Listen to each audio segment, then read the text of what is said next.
What's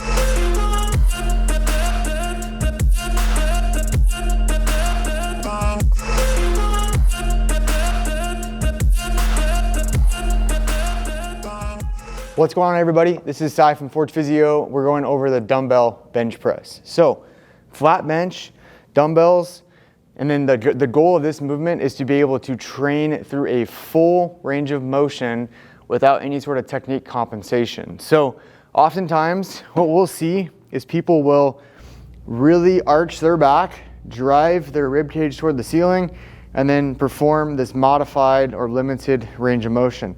We'd much rather see you obviously have a little bit of arch in your back. And then I should preface that by saying we're not training for like powerlifting or competitive bench pressing, because we're gonna have a little bit less of an arch in our back.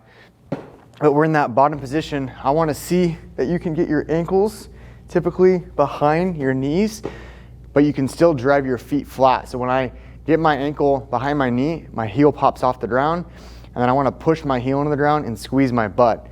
Then I want my elbows to be at roughly a 45-degree angle from my body.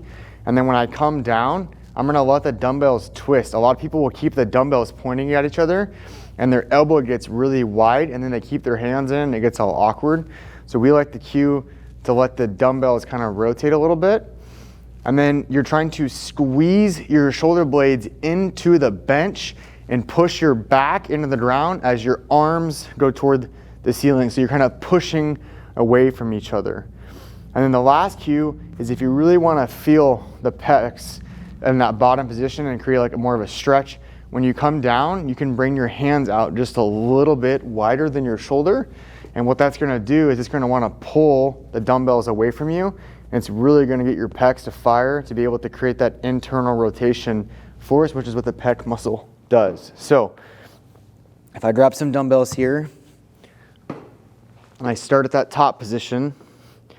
If I get my heels back behind my knee, push my heels in the ground, squeeze my butt, squeeze my shoulder blades into the bench, and then when I come down to that bottom position, I like to get my hands a little bit wider than my shoulders to facilitate a stretch in my pecs, push my back into the bench as my arms go all the way to that overhead position. And you can see that my dumbbells are not perfectly square to each other. They're kind of rotated at a slight angle on every single rep, and then coming back to that top position.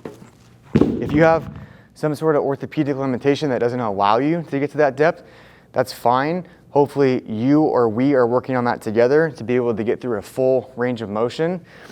Start with a modified motion, and over weeks to months, slowly progress the range of motion.